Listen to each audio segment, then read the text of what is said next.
Allah rəhmət eləsin. Bizdən əvvəl dünyasını dəyişən əzizlərimizə Allah rəhmət eləsin. Haqqı boynumuzda olan şəhidlərimizə, yaxından, uzaqdan baş sağlığına gələn hörmətli və möhtərəm qonaqlarımızın da dünyasını dəyişənlərinə Allah qəni rəhmət eləsin. Karşıdan Ramazan ayı gelir, oruçlu ay gelir. Allah oruç tutanların da orucunu âli derecede kabul eləsin. Mərhum üçün okunan dualar, mərhum üçün verilen ihsanlar Allah dərgahında kabul olsun.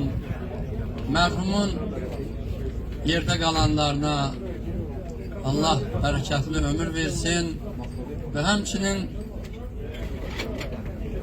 o klasiklerimiz ki, o dahilerimiz ki bizden evvel yaşayıblar, bizleri Allah'a, dinimize, Kur'anımıza, şeriatimize, hakka, adalete, vətənpərvərliyə ki bizi səsləyiblər. İstəyərdim onların hakkında bir neçə kəlmə nəzərdə çatdıram. Şeyx Nizami Gəncəvi 5 dənə məşhur poeması var. Sirlər xəzinəsidir, Leyli ve Mecnun'du, Xosrov ve Şirin'di, 7 Güzel, bir de İskendername əsəri. Bu 5 tane məşhur poemanı Xəmsənin Şeyx Nizami Gəncəvi belə başlayır. Bismillah, Uca Tanrı hem Rəhmandır, hem Rəhim. Ey Tanrı, dünya sensen padişah, biz küçük bendeyik, sen büyük Allah. Allah yeganedir, uludur. Bütün yarananlar onun kuludur. Seyyid Ali İmadeddin Nesimi Seyyid Məhəmmədoğlu 1369. ildə Şamaxı şəhərinin Məlhəm kəndində dünyaya göz açıb 1417. ildə Suriye'nin Hələb şəhərində onu şəhid ediblər. Seyyid Ali İmadeddin Nesimi deyir ki, ey özündən bixəbər, Allah'a tanı gilən, yaradanını tanı gilən, qəflətdə olma, oyan, ey özündən bixəbər, qafil, oyan, olma həm də həqqə batil, oyan, olma fani aləmə mail, oyan, mərfətdən nəsnə qıl hasil, oyan. Dərin cəddi, Mir Möhsüm ağanın cəddi Cənab-ı Əli də deyir ki, aleyhisselam, Allah rəhmət eləsin o adama ki, bilə hardan gəlir, onu kim yaradır, harda, nə iş görməlidir və hara gedəcək. Ömer Xəyyam da deyir ki, sadələ könlümdən mən cana gəldim, cəfakeş könlümdən fəqana gəldim, sensiz də dünyanın işi keçərmiş. Xəyyam, sən nə üçün cahana gəldin? Cavabını deyim.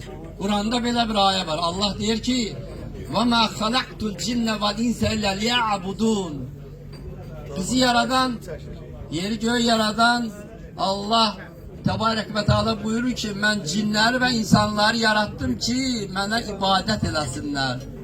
Sübhdan yer ağaranda, gün ortaya gelende, akşam şər qarşanda 5 dəqiqə, 10 dəqiqə. Hazreti Ali Aleyhisselam buyurur ki, ey benim Allah'ım, mən sənin nə cənnətinə görə, nə də cəhənnəminə görə sənə ibadət eləmirəm. Mən səni ibadətə layiq bilirəm. Məni yaratmışsan, mənə ömür verirsən, mənə göz vermişsən, gözümə Muhammed nur verirsən, mənə danışmağa nitq qabiliyyəti vermişsən, əl vermişsən, ayaq vermişsən, ruzi verirsən. Bütün nə Allah yaradıbsa, Allah özü buyurur ki, ey insan, ne yaratmışamsa senden ötər yaratmışam, ama seni özümden ötər yaratmışam. Allah dünyanı yarattı, yeri göğü yarattı, alemler yarattı, küllü kainatı yarattı, göze görselen görsenmeyen alemler yarattı. sonu bilinmeyen nimetler yarattı. Hiçbirinde hiç ne demedi. Ama insanı yaradanda Allah özü hakkında dedi, ehsenli haligin. Allah özüne ehsen dedi. Niye? Çünkü Allah Tebarek ve Teala buyurur ki, ben yaranmışların içinde en güzel insanı yaratmışım. En güzel. Ona göre Allah güzellik, güzel hasiyet, güzel emel, güzel işlerden meşgul olmağı öz bəndələrindən istəyir. Kur'an-ı Kerim'de Allah buyuruyor ki, birbirinize yaxşılıq elən. Birbirinizin hakkında pis fikirde olman. Birbirinizi lağlarıyla, məskəriylə çağırmayın. Güzel adlarla çağırın. Allah yaxşılıq eləyənləri sevir. Ona göre de Allah bizleri yaxşılardan qərar versin. Cəmiyyətimiz, xalqımız, millətimiz, Müslüman alemi, Allah yaradan insanlar birbirinden mehriban olmağı, birbirine samimi olmağı Allah beğenen emellerden. Allah ve selamun aleyküm, rahmetullah, berekatuhu.